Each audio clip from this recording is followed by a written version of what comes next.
वाटतंय अशा भाजपला ठणकावून सांगायचं आहे, अरे तुमच्यात दम नाही, तुमच्यात मर्दानगी नाही, तुमच्यात हिंमत नाही.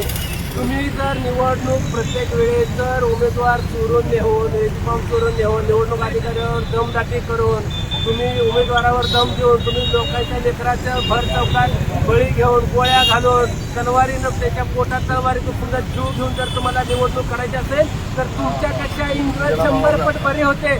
तुम्हाला लईच जर तुम्हाला सत्य भोगायचं नाही तर तुम्हाला ना जाणं एक काम करा, निवडणूक घाला चुलीत आणि तुम्हीच 50-100 वर्ष राज करा. तुमचा एकदा बोकात थंड होऊ द्या, त्याशिवाय तुमचं मन भरणार नाही. अरे मर्दासारखं निवडणूक लढा, ना मर्दासारखं निवडणूक लढू नका. लोकांच्या लेकराचा मारायचा बळी घेऊ नका.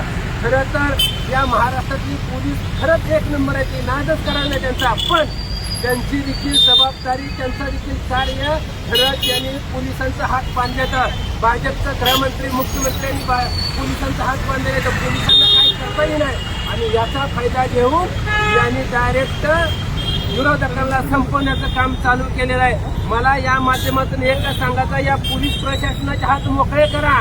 एकदा सगळ्या महाराष्ट्रातल्या गुन्हेगारांचं सुप्र साफ केल्याशिवाय राहणार आहे. पण या भाजपवाल्यांना ती करायच नाही. भाजपवाल्यांना गुंडागर्दी वाढवायची आहे. भाजपवाल्यांना ही निवडणूक पारदर्शक करायची नाही, ही निवडणूक घोळ करायची आहे. ह्या निवडणुकीमध्ये त्यांना शेण घेण्याचं काम करायचं आहे. म्हणून त्या पद्धतीनं अशा पद्धतीने हे वागते. माझी या माध्यमातून थेट देवेंद्र फडणवीसाला विनंती आहे, अहो देवेंद्र फडणवीस साहेब, अहो तुम्हाला कुणीतरी चांगलं म्हणतंय का? अहो ती कष्ट ओरिजिनल जी भाजप होती ना, ओरिजिनल त्यांनी जीवाचं रान केलं, रक्ताचं पाणी केलं. या भाजपच्या कार्यकर्त्याच्या घरावर तुम्ही नांगर फिरवला आणि भ्रष्टाचारी लाखो करोड रुपये भ्रष्टाचार केलेल्या माणसाला मान घेऊन तुम्ही बसून शिक्त देण्याचं काम करताय. अहो तुम्ही तुमच्या स्वतःच्या भाजपवाल्याचे झाले नाहीत, तुम्ही स्वतःच्या तुमच्या भाजपच्या कार्यकर्त्या झाले नाही. तुमच्या कार्यकर्त्यांनी जीवाचं रान करून भाजप वोट केलं, त्यांची तुम्ही घरं उद्ध्वस्त करायला निघाला. तुम्ही बाकीच्यांचं जर काय करतात.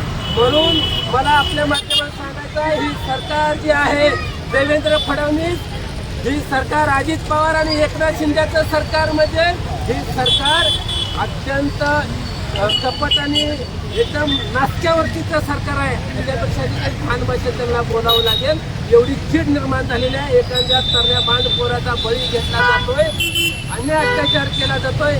ही सरकार खरंच इंग्रजांपेक्षा